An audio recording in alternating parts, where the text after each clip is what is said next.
Hello everyone, कैसे हैं आप सभी। Hope you all are fit and sound students. Here we are going to continue the same chapter which we were continuing in the previous video. Chapter number 11, respiration. Respiration क्या है? Inhaling oxygen and exhaling carbon dioxide in humans and in plants it is just opposite. Plants क्या करते हैं? Carbon dioxide intake करते हैं, लेते हैं और ऑक्सीजन को आउट करते हैं। Okay, so now we are going to continue the same chapter and the topic of the day is cellular respiration. Okay students, इससे पहले जो भी टॉपिक्स हैं वो हम सब ने क्लियर किए हुए थे। Cellular respiration, the blood takes the oxygen to all cells of the body. जो ब्लड होता है वो सारे बॉडी ऑर्गन्स तक, सारे सेल्स तक पहुंचाता है ऑक्सीजन को।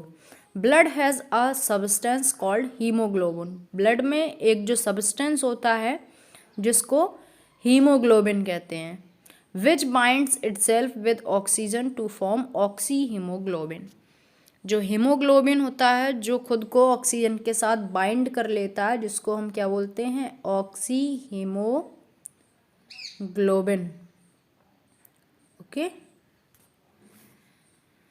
It is in this form that oxygen is carried through the blood. Cellular respiration occurs in the cell. Cellular respiration जो है वो सेल्स में ही होता है। During cellular respiration the sugar molecules in food are oxidized to form carbon dioxide। ठीक है, जो शुगर के मॉलिक्यूल्स होते हैं जो फूड में पाए जाते हैं वो ऑक्सीडाइज्ड हो जाते हैं और क्या फॉर्म करते हैं? Carbon dioxide and water. And energy is given out. Energy जो होती है वो भी आउट होती है। So this is the reaction you can see now over your screen. This is similar to the chemical reaction that occurs during burning or combustion. However, the two processes differ from each other. ये आपको chemical reaction की तरह लग रही होगी जब हम burning या कंबशन करते हैं तभी, लेकिन ये दोनों ही प्रोसेसेस डिफरेंट हैं। Differentiates between breathing and cellular respiration. The carbon dioxide is transported back to the lungs through the blood. Carbon dioxide जो होती है वो वापस से ट्रांसपोर्ट हो जाती है लंग्स पे through the blood. Types of respiration, we have studied about respiration that takes place in the presence of oxygen. जब ऑक्सीजन की प्रेजेंस में रेस्पिरेशन होता है it is known as aerobic respiration. Here food in the form of glucose is oxidise to produce carbon dioxide and water. अभी हमने पढ़ा था। In the process energy is release. जब हम एरोबिक रेस्पिरेशन करते हैं ऑक्सीजन के प्रेजेंस में तब वहाँ पर एनर्जी रिलीज होती है। Aerobic respiration is carried out in almost all plants and animals. Okay, ये लगभग सभी में पाया जाता है। Some organism such as yeast and some bacteria can live without oxygen. कुछ ईस्ट और बैक्टीरिया जो ऐसे हैं जो बिना ऑक्सीजन के भी रह सकते हैं। In their cells glucose is broken into alcohol and carbon dioxide without using oxygen to give energy. Without using oxygen उनको एनर्जी मिल जाती है and this is called anaerobic. यानी कि ऑक्सीजन की जो प्रेजेंस में हो वो होता है एरोबिक और विदाउट ऑक्सीजन हो तो एनारोबिक। ओके, ये आपको याद रखना है। Now you can observe in table 11.1 differences between combustion and cellular respiration. This you have to revise being at your home and find out the differences between combustion and cellular respiration. Okay. Sometimes during strenuous activities such as long distance running, आप कभी बहुत लंबा distance दौड़ लगा जाते हैं, your body can not get enough oxygen to produce the required energy. जितनी energy आपको चाहिए उतनी उस समय नहीं बन पाती है।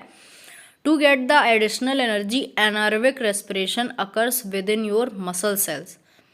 और एडिशनल एनर्जी के लिए, क्योंकि जब हम भाग रहे होते हैं तब हमें और ज़्यादा एनर्जी चाहिए जो कि ऑक्सीजन के थ्रू हम नहीं ले पाते हैं, तो उस समय हमारे बॉडी में मसल सेल्स में एनारोबिक रेस्पिरेशन होता है. In this process there is partial breakdown of glucose to produce lactic acid.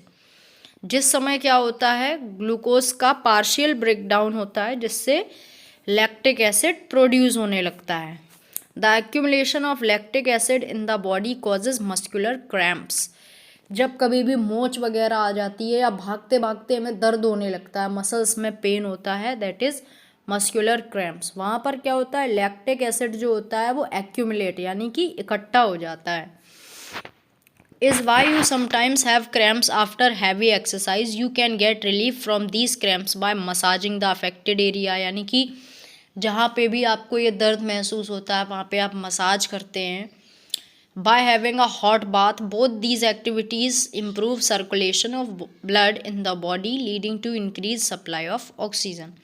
और इससे मसाज करने से ब्लड का सर्कुलेशन जो है वो इंक्रीज़ करता है और ऑक्सीजन का लेवल भी हमारे बॉडी में बढ़ने लगता है. This result in complete breakdown of lactic acid to carbon dioxide and water and hence you get relief from cramps. और आपको फिर दर्द से राहत मिल जाती है. So here your chapter has been finished and now you are asked to complete the exercise of same chapter. Keep revising all the topics of the same chapter. Till then, bye bye, take care, have a good day.